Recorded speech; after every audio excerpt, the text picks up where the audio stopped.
नमस्कार दोस्तों, स्वागत है आपका स्टडी फॉर सिविल सर्विसेज में। वीडियो को पूरा देखिए। कोई भी आपका फीडबैक है, कोई सजेशन है, तुरंत वीडियो में कमेंट करके जरूर बताइए। अच्छा लगे तो वीडियो लाइक जरूर कर लीजिए और ऐसे वीडियो लगातार फ्री में पाने के लिए चैनल को तुरंत सब्सक्राइब कर लीजिए और बेल आइकन को जरूर टैप कर लीजिए ताकि आगे भी सारे वीडियो आपको मिलते रहे। यूट्यूब में फॉलो करते हैं तो प्लीज ये वाला फ्री टेलीग्राम चैनल जरूर ज्वाइन कर लीजिएगा। सारे नोटिफिकेशन, सारे अपडेट यहीं पे आते हैं, ध्यान रखिएगा। स्टडी फॉर सिविल सर्विसेज का कोई भी पेड ग्रुप अगर आपको ज्वाइन करना है तो सिर्फ 8564880530969606089372386445 यही नंबर है हमारे, सिर्फ जहां पे कॉल या व्हाट्सएप कर सकते हैं। इंस्टाग्राम पे हमारा पेज जरूर फॉलो कर लीजिएगा, studyforcivil.services है। ट्विटर पे हमको जरूर फॉलो कर लीजिएगा, @studyforcivils है। नमस्कार दोस्तों, स्वागत है आपका स्टडी फॉर एग्जाम्स में। दोस्तों, UPSSC जूनियर असिस्टेंट के लिए मोस्ट इंपॉर्टेंट क्वेश्चन सीरीज का यह 7वां वीडियो है। वीडियो शुरू करने से पहले मैं आपको बता दूं, UPSSC जूनियर असिस्टेंट 2023 के लिए हमारा पेड ग्रुप चल रहा है, जिसमें आपको नए ऑफिशियल सिलेबस के अनुसार जो है स्टडी मटेरियल प्रोवाइड किया जा रहा है, टेस्ट सीरीज प्रोवाइड की जा रही है और पेड क्विज साथ में चल रही है। अगर आप तीनों लेना चाहते हैं, स्टडी मटेरियल, टेस्ट सीरीज और पेड क्विज, तो आपको सिर्फ 2500 रुपये, 25 रुपये पे करना होगा। अगर आप स्टडी मटेरियल लेना चाहते हैं सिर्फ, तो आपको 1200 रुपये, और अगर आप सिर्फ टेस्ट सीरीज लेना चाहते हैं तो आपको 800 रुपये पे करना होगा, जिसमें आपको 25 टेस्ट सीरीज प्रोवाइड की जाएगी, जिसमें 15 फुल लेंथ होगा और 10 जो है टॉपिक वाइज टेस्ट सीरीज होगा। अगर आप सिर्फ पेड क्विज लेना चाहते हैं तो इसमें आपको 800 रुपये पे करना होगा। इसमें जो है आपको 4000 से ज़्यादा क्वेश्चन की जो है प्रैक्टिस कराई जाएगी इसके माध्यम से, पेड क्विज के माध्यम से। इसके साथ ही UPPCS 2025 के लिए पेड ग्रुप चल रहा है। MPPCS, BPSC, UPPSC, RO exam सहित कई पेड कोर्स चल रहे हैं हमारे। अगर आप हमारा कोई भी पेड कोर्स लेना चाहते हैं तो ये नंबर दिए गए हैं 8564880530 या 7523864455। ये नंबर दिए गए हैं, यहाँ पे आप कॉल या व्हाट्सएप करके पेड ग्रुप की जानकारी प्राप्त कर सकते हैं। तो आइए वीडियो शुरू करते हैं। पहला प्रश्न है, सरकारी पत्र में स्वनिर्देश के लिए प्रयुक्त होता है। आपके सामने 4 ऑप्शन दिया गया है, प्रार्थी, भवदी, तुम्हारा या इनमें से कोई नहीं। तो इसका जो सही आंसर हो जाएगा वह हो जाएगा आपका ऑप्शन बी। सरकारी पत्र में स्वनिर्देश के लिए भवदी या भवदिया प्रयुक्त होता है। तो इसका ऑप्शन बी जो है वह सही है। अगला प्रश्न देखते हैं हम लोग। अगला प्रश्न है, विधि का विलोम बताइए। पुराना, सिख, छली, निषेध। तो इसका जो सही आंसर हो जाएगा वह हो जाएगा आपका ऑप्शन डी। विधि का विलोम जो होता है वह निषेध होता है। इसका ऑप्शन डी जो है वह सही है। तीसरा प्रश्न है, अवधी भाषा को किस अन्य नाम से भी जाना जाता है। कृत्रिम, कौशली, बघेली, पूर्वी। तो इसका जो सही आंसर हो जाएगा वह हो जाएगा आपका ऑप्शन बी। अवधी भाषा को जो है कौशली के नाम से भी जाना जाता है और यह जो है अवधी भाषा अवध क्षेत्र में बोली जाती है। अवध क्षेत्र में जो है अयोध्या, लखनऊ, रायबरेली, उन्नाव, जौनपुर, प्रतापगढ़, ये ज़िले जो है अवध क्षेत्र के अंतर्गत आते हैं। तो इसका ऑप्शन बी जो है वह सही है, कौशली। अगला प्रश्न देखते हैं हम लोग। अगला प्रश्न है, किस वर्ण का उच्चारण स्थान ओष्ठ है। आपके सामने 4 ऑप्शन दिया गया, ऑप्शन पढ़ लीजिए। तो इसका जो सही आंसर हो जाएगा वह हो जाएगा आपका ऑप्शन बी। ऊ का जो उच्चारण स्थान है वह ओष्ठ है। आ का जो है कंठ है, इसका कंठ है। आय का जो होता है यह कंठ और तालु आय होता है, और ओ का जो होता है वह कंठोष्ठ होता है। कंठोष्ठ ओ का उच्चारण स्थान है। तो इसका ऑप्शन बी जो सही हो जाएगा, ऊ का जो उच्चारण स्थान है वह ओष्ठ है। अगला प्रश्न देखते हैं हम लोग। अगला प्रश्न है, कौन सा स्त्रीलिंग है। हाथी, नदी, दही, पानी। तो इसका जो सही आंसर हो जाएगा वह हो जाएगा आपका ऑप्शन बी। नदी जो है स्त्रीलिंग है, बाकी हाथी, दही, पानी ये सभी जो है पुल्लिंग के अंतर्गत आता है। अगला प्रश्न देखते हैं हम लोग। अगला प्रश्न है, निम्नलिखित में रूढ़ शब्द कौन सा है। 4 शब्द दिए गए हैं, डाकघर, पशु, विद्यालय, समतल। तो इसका जो सही आंसर हो जाएगा वह हो जाएगा आपका ऑप्शन बी। पशु शब्द जो है वह रूढ़ शब्द के अंतर्गत आता है। रूढ़ शब्द वो होते हैं जो शब्द हमेशा किसी विशेष अर्थ को प्रकट करते हैं तथा जिनके खंड का अर्थ ना निकाला जा सके, वह जो है रूढ़ शब्द कहलाते हैं। जैसे पीला, नीला, कान, नाक, ये सभी जो है रूढ़ शब्द हैं। अगला प्रश्न देखते हैं हम लोग। अगला प्रश्न है, विभावरी। विभावरी किस प्रकार का शब्द है। तद्भव, देशज, तत्सम, संकर। तो इसका जो सही आंसर हो जाएगा वह हो जाएगा आपका ऑप्शन सी। विभावरी जो है वह तत्सम शब्द है और विभावरी का जो अर्थ होता है वह होता है रात्रि। रात्रि इसका अर्थ होता है। इसका ऑप्शन सी जो है वह सही है। अगला प्रश्न देखते हैं हम लोग। अगला प्रश्न है, पुरोहित में कौन सा उपसर्ग है। 4 ऑप्शन दिया गया है, ऑप्शन पढ़ लीजिए। तो इसका जो सही आंसर हो जाएगा वह हो जाएगा इसमें ऑप्शन डी, पुरय जो है पुरोहित का उपसर्ग है। पुरोहित में जो उपसर्ग है वह पुरय है। उपसर्ग जो है वह शब्द से पहले लगता है, तो इसका ऑप्शन डी जो है वह सही है। अगला प्रश्न देखते हैं हम लोग। यहाँ पढ़ा नहीं जाता, यहाँ पढ़ा नहीं जाता वाक्य में कौन सा वाच्य प्रयुक्त हुआ है? कर्मवाच्य, भाववाच्य, कृत्यवाच्य या इनमें से कोई नहीं।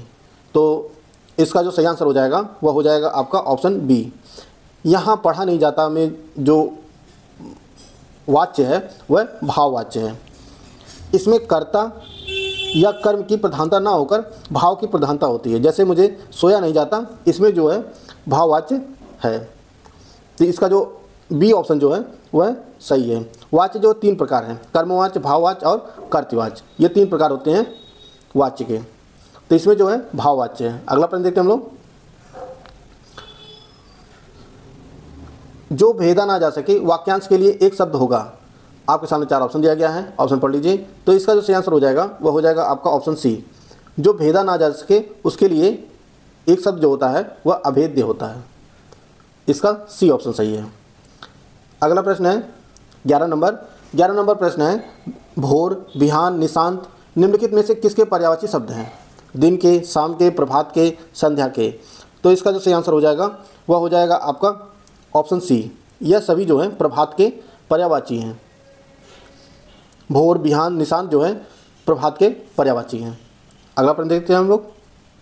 अगला प्रश्न है 12 नंबर। निम्नलिखित में से कौन सा स्त्रीलिंग शब्द है? नमक, लौंग, भात, पनीर। 4 शब्द दिए गए हैं, नमक, लौंग, भात, पनीर। इनमें से कौन सा स्त्रीलिंग शब्द है आपको ये बताना है।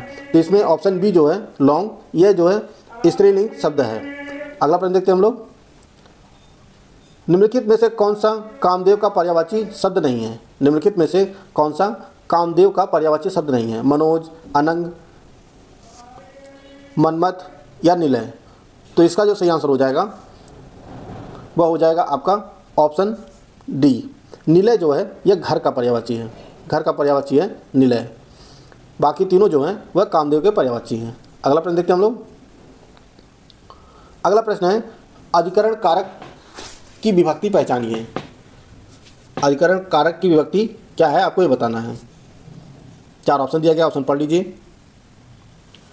तो इसका जो सही आंसर हो जाएगा वह हो जाएगा आपका ऑप्शन डी, में, पर। यह जो है अधिकरण कारक की विभक्ति है।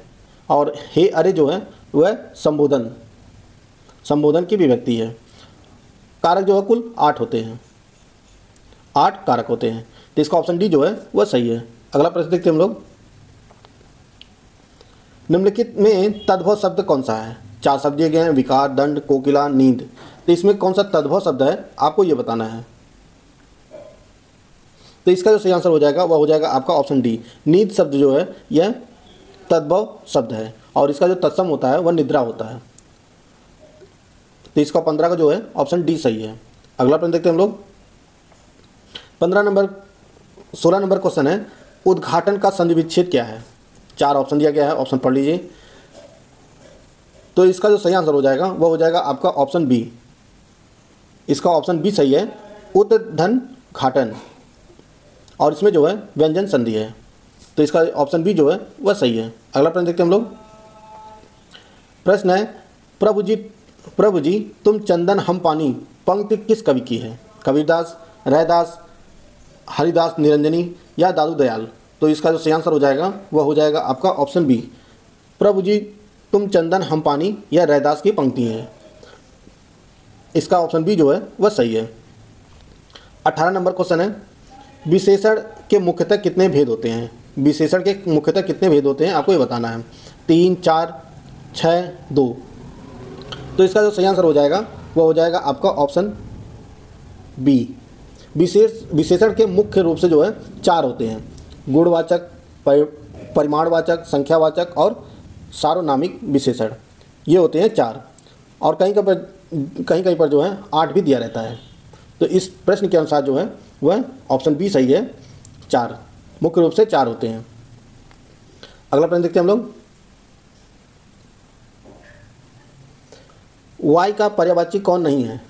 वायु का पर्यायवाची कौन नहीं है आपको ये बताना है। वारी, पवन, अनिल, वात। तो इसका जो सही आंसर हो जाएगा वह हो जाएगा आपका ऑप्शन ए। वारी का जो पर्यायवाची है पवन, अनिल, वत, ये सभी वायु के पर्यायवाची हैं। वारी जो है ये आपका जल का पर्यायवाची है, जल का पर्यायवाची है वारी। अगला प्रश्न देखते हैं हम लोग। प्रश्न नंबर 20 है, निम्नलिखित में से शुद्ध वाक्य का चयन कीजिए। इसमें एक शुद्ध वाक्य है, बाकी तीनों जो है अशुद्ध हैं। आयुष और ऋचा बाजार गई, यहाँ गई नहीं गए हो जाएगा। राह चलते दोनों में तकरार हो गई, राह चलते दोनों में तकरार हो गई, यह इसका जो है सही स्टेटमेंट है बी वाला। इस कहानी को एक स्त्री लेखिका ने लिखा है, तो यहाँ पे जो स्त्री नहीं होगा, इस कहानी को एक लेखिका ने लिखा है, तो यह करेक्ट स्टेटमेंट हो जाएगा। बच्चे ने कहा पापा आ गए, तो बच्चे ने कहा पापा आ गए, यहाँ गई नहीं होगा गए, तो इसका ऑप्शन बी जो है वह सही है, बाकी तीनों जो है अशुद्ध स्टेटमेंट हैं। अगला प्रश्न देखते हैं हम लोग। अगला प्रश्न है, निम्नलिखित में से कौन सा सही ढंग से मेल नहीं खाता है। इसमें 4 नाम दिए गए हैं और उनके साथ रचना दी गई है, कौन सा सही सुमेलित नहीं आपको यह बताना है। कालिदास कुमार संभव, शूद्र का मत्स्य का टिकम, वरामीर बृहद संहिता, विशाख दत्त कौमुदी महोत्सव। इसमें जो है ऑप्शन डी सही सुमेलित नहीं है। कौमुदी महोत्सव जो है वह राम कुमार वर्मा की एकांकी है, राम कुमार वर्मा की यह एकांकी है, तो इसका जो डी ऑप्शन है वह सही नहीं है, बाकी तीनों जो है वह सही सुमेलित है। अगला प्रश्न देखते हैं हम लोग। 22 नंबर प्रश्न है, निम्नलिखित में से किसे भविष्य की धातु कहा जाता है। तांबा को, लोहा को, टाइटेनियम को, एल्युमिनियम को। तो इसका जो सही आंसर हो जाएगा वह हो जाएगा आपका ऑप्शन सी। टाइटेनियम को जो है भविष्य की धातु कहा जाता है और इसका जो प्रतीक चिन्ह होता है वह TI होता है। इसका ऑप्शन सी जो है वह सही है। अगला प्रश्न देखते हैं हम लोग। निम्नांकित में से कौन एक प्राकृतिक बहुलक नहीं है, या नहीं पूछा जा रहा है। ऊन, रेशम, चमड़ा, नायलॉन। तो इसका जो सही आंसर हो जाएगा वह हो जाएगा आपका ऑप्शन डी। नायलॉन जो है यह आपका संश्लेषित बहुलक है, यानी रासायनिक अभिक्रिया द्वारा इसे तैयार किया जाता है, और बाकी तीनों जो है यह प्राकृतिक बहुलक हैं। ऊन, रेशम, चमड़ा। अगला प्रश्न देखते हैं हम लोग। एलोरा का प्रसिद्ध कैलाश मंदिर का निर्माण किसने करवाया था। कृष्ण प्रथम, ध्रुव, कृष्ण द्वितीय, ध्रुवसेन। तो इसका जो सही आंसर हो जाएगा वह हो जाएगा आपका ऑप्शन ए। राष्ट्रकूट शासक कृष्ण प्रथम ने जो है एलोरा की गुफा में प्रसिद्ध कैलाश मंदिर का निर्माण करवाया था, और यह गुफा कहाँ स्थित है, तो यह महाराष्ट्र में स्थित है, महाराष्ट्र राज्य में स्थित है। तो इसका ऑप्शन ए जो है वह सही है। अगला प्रश्न देखते हैं हम लोग। अगला प्रश्न है, 25 फरवरी 2024 को पीएम नरेंद्र मोदी ने गुजरात में अरब सागर के ऊपर भारत के सबसे बड़े केबल आधारित पुल सुदर्शन ब्रिज का उद्घाटन किया है। आपको यह बताना है कि यह ब्रिज जो है कि इसकी लंबाई क्या है। आपके सामने 4 ऑप्शन दिया गया, ऑप्शन पढ़ लीजिए। तो इसका जो सही आंसर हो जाएगा वह हो जाएगा आपका ऑप्शन ए। 2.32 किलोमीटर लंबा है यह पुल, और इसका उद्घाटन 25 फरवरी 2024 को पीएम नरेंद्र मोदी ने किया है। किस राज्य में स्थित है, तो गुजरात में स्थित है। अगला प्रश्न देखते हैं हम लोग। अगला प्रश्न है 26 number. Adani defence and arrow space ने उत्तर प्रदेश के किस जिले में दक्षिण एशिया का सबसे बड़ा गोला बारूद और मिसाइल कैंपस का उद्घाटन किया है। वाराणसी में, अयोध्या में, कानपुर में या लखनऊ में। तो इसका जो सही आंसर हो जाएगा वो हो जाएगा आपका ऑप्शन सी। कानपुर में अडानी डिफेंस एंड एरोस्पेस ने जो है दक्षिण एशिया का सबसे बड़ा गोला बारूद और मिसाइल कैंपस का उद्घाटन किया है। तो इसका ऑप्शन सी जो है वह सही है। अगला प्रश्न देखते हैं हम लोग। अगला प्रश्न है, यूएस चैम्बर ऑफ कॉमर्स द्वारा जारी 12वें अंतर्राष्ट्रीय बौद्धिक संपदा सूचकांक 2024 में भारत की रैंकिंग क्या है। 42, 45, 49, 53। तो इसका जो सही आंसर हो जाएगा वह हो जाएगा आपका ऑप्शन ए। भारत की जो रैंकिंग है 55 देशों में वह 42वीं है, और इसमें शीर्ष का जो देश हैं इसमें सबसे पहले अमेरिका है, यूके है, फ्रांस है, जर्मनी और स्वीडन। ये शीर्ष के जो है 5 देश हैं अंतर्राष्ट्रीय 12वें अंतर्राष्ट्रीय बौद्धिक संपदा सूचकांक 2024 में। इसका ऑप्शन ए जो है वह सही है। भारत की जो रैंकिंग है वह 42वीं है। अगला प्रश्न देखते हैं हम लोग। प्रश्न नंबर 28 है, 2023 में किस देश में दुनिया की सबसे कम प्रजनन दर दर्ज की गई है? 2023 में किस देश में दुनिया की सबसे कम प्रजनन दर दर्ज की गई है? दक्षिण कोरिया में, रूस में, जापान में, दक्षिण कोरिया में। तो इसका जो सही आंसर हो जाएगा वह हो जाएगा आपका ऑप्शन डी। दक्षिण कोरिया में जो है लगातार प्रतिवर्ष प्रजनन दर घटती जा रही है और यह घटकर जो है 2023 में 0.72 हो गई है, जो 2022 में यह 0.78 थी। और जनसंख्या स्थिरता के लिए जो है कितनी होनी चाहिए? 2.1 होना चाहिए। और यह लगातार जो है दक्षिण कोरिया की प्रजनन दर गिरती चली जा रही है, जिसका ऑप्शन डी जो है वह सही है, दक्षिण कोरिया। अगला प्रश्न देखते हैं हम लोग। अगला प्रश्न है, हाल ही में प्रकाशित पुस्तक बेसिक स्ट्रक्चर एंड रिपब्लिक पुस्तक किसने लिखी है? आपके सामने 4 ऑप्शन दिए गए, ऑप्शन पढ़ लीजिए। तो इसका जो सही आंसर हो जाएगा वह हो जाएगा आपका option B, PS Sreedharan Pillai ने यह पुस्तक लिखी है, बेसिक स्ट्रक्चर एंड रिपब्लिक। अगला प्रश्न देखते हैं हम लोग। प्रश्न नंबर 30 है, भारत की जन औषध पहल में शामिल होने वाला पहला देश कौन बना है? Thailand, Singapore, Indonesia, Mauritius. तो इसका जो सही आंसर हो जाएगा वह हो जाएगा आपका ऑप्शन डी, मॉरिशस जो है भारत की जन औषध पहल में शामिल होने वाला पहला देश बना है और इसके तहत जो है मॉरिशस में जन औषध केंद्र स्थापित किए जाएंगे। तो इसका ऑप्शन डी जो है वह सही है। अगला प्रश्न देखते हैं हम लोग। प्रश्न नंबर 31 है, हाल ही में प्रो कबड्डी लीग के 10वें सीजन का खिताब किस टीम ने जीता है? आपके सामने 4 ऑप्शन दिया गया, ऑप्शन पढ़ लीजिए। तो इसका जो सही आंसर है वह है पुनेरी पल्टन। पुनेरी पल्टन ने जो है प्रो कबड्डी लीग के 10वें सीजन का खिताब जीता है। अगला प्रश्न देखते हैं हम लोग। 35वां क्वेश्चन है, देश बंधु चित्तरंजन दास तथा मोतीलाल नेहरू के द्वारा इलाहाबाद में स्वराज पार्टी की स्थापना कब की गई थी? 1920 में, 1921 में, 1923 में, 1927 में। तो इसका जो सही आंसर हो जाएगा वह हो जाएगा आपका ऑप्शन सी, 1 जनवरी 1923 में जो है चित्तरंजन दास तथा मोतीलाल नेहरू द्वारा स्वराज पार्टी की स्थापना की गई थी इलाहाबाद में, 1 जनवरी 1923 में। इसका ऑप्शन सी जो है वह सही है। अगला प्रश्न देखते हैं हम लोग। तीसरे जैन तीर्थंकर संभवनाथ किससे संबंधित है? श्रावस्ती से, कौशल से, काशी से, फर्रुखाबाद से। तो इसका जो सही आंसर हो जाएगा वह हो जाएगा आपका ऑप्शन ए, तीसरे जैन तीर्थंकर संभवनाथ जो है इनका जन्म उत्तर प्रदेश के श्रावस्ती जिले में हुआ था और यह जो है इक्ष्वाकु वंशी क्षत्रिय परिवार में इनका जन्म हुआ था और इनको जो मोक्ष मिला था वह समेत शिखर पर। इनका प्रतीक जो है वह घोड़ा है, इनका प्रतीक घोड़ा है। तो इसका ऑप्शन ए जो है वह सही है। अगला प्रश्न देखते हैं हम लोग। प्रश्न नंबर है 34, भारतीय मानक माध्याह्न रेखा, भारतीय मानक समय रेखा जो है निम्नलिखित में से किस भारतीय राज्य से नहीं गुजरती है? उत्तर प्रदेश, महाराष्ट्र, छत्तीसगढ़, आंध्र प्रदेश। तो इसका जो सही आंसर हो जाएगा वह हो जाएगा आपका ऑप्शन बी, महाराष्ट्र से जो है भारतीय मानक समय रेखा 82.5 अंश पूरी देशांतर जो है वह नहीं गुजरती है। यह कुल 5 राज्यों से गुजरती है। इसमें उत्तर प्रदेश, मध्य प्रदेश, छत्तीसगढ़, उड़ीसा, आंध्र प्रदेश, ये 5 राज्य हैं जिनसे जो है भारतीय मानक माध्याह्न रेखा जो है गुजरती है। तो इसका ऑप्शन बी जो है वह सही है। अगला प्रश्न देखते हैं हम लोग। अगला प्रश्न है, निम्नलिखित में से कौन सा सही सुमेलित नहीं है? नदियाँ दी गई हैं और उनकी सहायक नदियों के साथ जो है कौन सा सही सुमेलित नहीं है? नर्मदा, काबिनी, कृष्णा, कोयना और भीमा, गोदावरी, मांजरा, महानदी, हसदेव और ईब।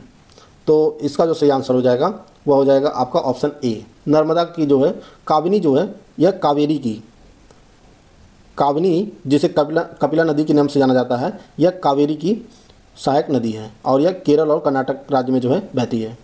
इसका ऑप्शन ए जो हो जाएगा वह सही हो जाएगा। अगला प्रश्न देखते हो। बाकी तीनों जो है सही सुमेलित है, सिर्फ ए सही सुमेलित नहीं है। प्रश्न नंबर 36 है, निम्नलिखित में से गलत विकल्प का चयन कीजिए। कौन सा गलत विकल्प है आपको ये चुनना है? कुने जलप्रपात महाराष्ट्र, चचाई जलप्रपात मध्य प्रदेश, चुरिया जलप्रपात झारखंड, ककोलत जलप्रपात बिहार। तो इसका जो सही आंसर हो जाएगा वह हो जाएगा आपका ऑप्शन सी, चुलिया जलप्रपात जो है यह आपके राजस्थान में है। चंबल नदी पर स्थित है। चुलिया जलप्रपात राजस्थान में। बाकी तीनों जो है कोने जलप्रपात महाराष्ट्र में, चचाई जलप्रपात मध्य प्रदेश में, ककोलत जलप्रपात जो है बिहार में, और चुलिया जलप्रपात जो है यह झारखंड में नहीं राजस्थान में स्थित है। अगला प्रश्न देखते हैं हम लोग। अगला प्रश्न है डायनासोर फॉसिल्स नेशनल पार्क निम्नलिखित में से किस राज्य में स्थित है? आंध्र प्रदेश, असम, छत्तीसगढ़, मध्य प्रदेश। तो इसका जो सही आंसर हो जाएगा वह हो जाएगा आपका option D. Dinosaur fossils national park जो है यह मध्य प्रदेश में स्थित है। इसका ऑप्शन डी जो है वह सही है। अगला प्रश्न देखते हैं हम लोग। प्रश्न नंबर 38 है निम्नलिखित में से किस पुरातात्विक स्थल से नाचती हुई लड़की की कांस्य प्रतिमा मिली है? नृतक की कांस्य प्रतिमा मिली है किस स्थल से? लोथल से, कालीबंगन से, चनोदड़ो से, मोहनजोदड़ो से। तो इसका जो सही आंसर हो जाएगा वह हो जाएगा आपका ऑप्शन डी। नृतक की जो प्रतिमा मिली है कांस्य की यह मोहनजोदड़ो से मिली है, और मोहनजोदड़ो जो वर्तमान में पाकिस्तान में स्थित है। पाकिस्तान में स्थित है मोहनजोदड़ो। इसका ऑप्शन डी जो है वह सही है। प्रश्न नंबर 39 है उत्तर प्रदेश संस्कृत संस्थान की स्थापना कहाँ की गई थी? लखनऊ, प्रयागराज, वाराणसी, मथुरा। तो इसका जो सही आंसर हो जाएगा वह हो जाएगा आपका ऑप्शन ए। 1976 में लखनऊ में की गई थी उत्तर प्रदेश संस्कृत संस्थान की स्थापना। तो इसका ऑप्शन ए जो है वह सही है। अगला प्रश्न देखते हैं हम लोग।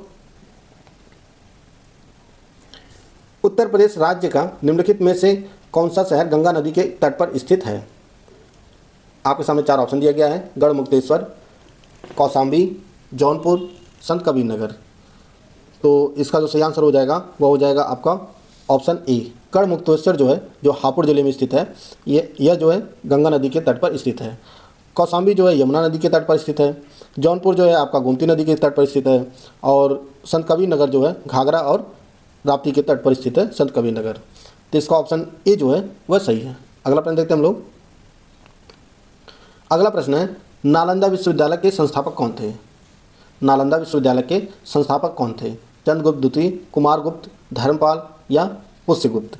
तो इसका जो सही आंसर हो जाएगा वह हो जाएगा आपका ऑप्शन बी। 5वीं शताब्दी ईसा पूर्व में जो है कुमारगुप्त ने नालंदा विश्वविद्यालय की स्थापना की थी। तो इसका ऑप्शन बी जो है वह सही है। अगला प्रश्न देखते हैं हम लोग। अगला प्रश्न है हुमायूं द्वारा लड़े गए 4 युद्धों का सही क्रम है। हुमायूं द्वारा 4 लड़े गए युद्धों का सही क्रम में कौन सा है आपको ये बताना है। तो इसका जो सही आंसर हो जाएगा वह हो जाएगा आपका ऑप्शन डी। देवरा, चौसा, कन्नौज, सरहिंद। देवरा का जो युद्ध लड़ा गया था हुमायूं द्वारा यह 1532 में। देवरा वाला जो है 1532 में। चौसा वाला युद्ध जो है 1539 में। और कन्नौज का युद्ध जो हुआ था वह 1540 में। और सरहिंद का युद्ध 1555 में। तो इसके अनुसार जो है ऑप्शन डी वाला जो है वह सही है। अगला प्रश्न देखते हैं हम लोग। कंप्यूटर संबंधित क्वेश्चन है निम्नलिखित में से कौन सा सॉफ्टवेयर नहीं है? Operating system, keyboard, Linux, internet explorer. तो इसका जो सही आंसर हो जाएगा वह हो जाएगा आपका ऑप्शन बी। कीबोर्ड जो है यह सॉफ्टवेयर नहीं है। बाकी तीनों जो है ऑपरेटिंग सिस्टम, लाइनक्स और इंटरनेट एक्सप्लोरर जो है ये सभी सॉफ्टवेयर हैं। कीबोर्ड जो है यह हार्डवेयर के अंतर्गत आता है। अगला प्रश्न देखते हैं हम लोग। कंप्यूटर क्षेत्र में OLE का फुल फॉर्म क्या है? आपके सामने 4 ऑप्शन दिया गया, ऑप्शन पढ़ लीजिए। तो इसका जो सही आंसर हो जाएगा वह हो जाएगा आपका option D. Object linking and embedding. यह जो है OLE का फुल फॉर्म हो जाएगा ऑब्जेक्ट लिंकिंग एंड एम्बेडिंग। इसका ऑप्शन डी जो है वह सही है। अगला प्रश्न देखते हैं हम लोग।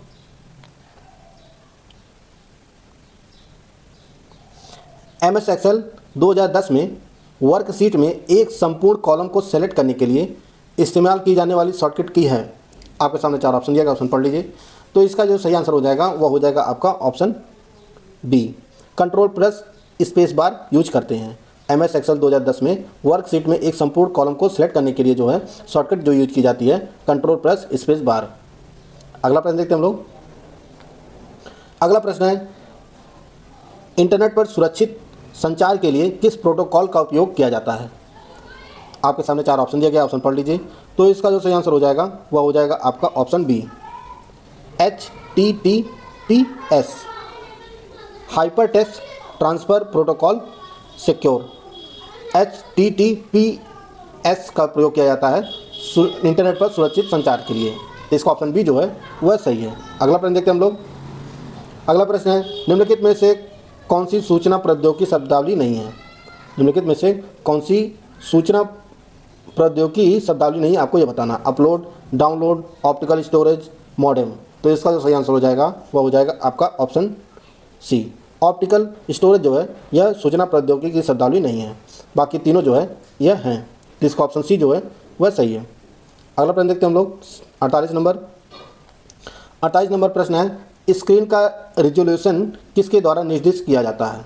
डॉट्स, बिट्स, पिक्सल प्रति इंच या उपरोक्त सभी? तो इसका जो सही आंसर हो जाएगा वह हो जाएगा आपका ऑप्शन सी। स्क्रीन का रिजोल्यूशन जो निर्दिष्ट किया जाता है वह पिक्सल प्रति इंच से किया जाता है। तो इसका ऑप्शन सी जो है वह सही है। अगला प्रश्न देखते हैं हम लोग। प्रश्न नंबर 49, निम्नलिखित में से कौन सा एक वेब ब्राउज़र नहीं है? निम्नलिखित में से कौन सा एक वेब ब्राउज़र नहीं है, आपको ये बताना है। Chrome, Meta, internet explorer, Mozilla, Firefox. तो इसका जो सही आंसर हो जाएगा वह हो जाएगा आपका ऑप्शन बी। मेटा जो है यह, जिसे पहले फेसबुक के नाम से जानते थे, मेटा जो है एक सोशल मीडिया प्लेटफॉर्म है। और Chrome, internet explorer, Mozilla, Firefox ये सभी जो है वह वेब ब्राउज़र हैं। तो इसका ऑप्शन बी जो है वह सही है। प्रश्न नंबर 50 पे आते हैं। तो जीपीएस का पूरा नाम क्या है? जीपीएस का फुल फॉर्म क्या है, आपको ये बताना है। तो इसका जो सही आंसर हो जाएगा वह हो जाएगा आपका option A, global positioning system. Global positioning system GPS का फुल फॉर्म है। तो इसका ऑप्शन ए जो है वह सही है। दोस्तों आज की वीडियो में समाप्त करते हैं, मिलते हैं नेक्स्ट वीडियो में। तब तक के लिए जय हिंद, जय भारत।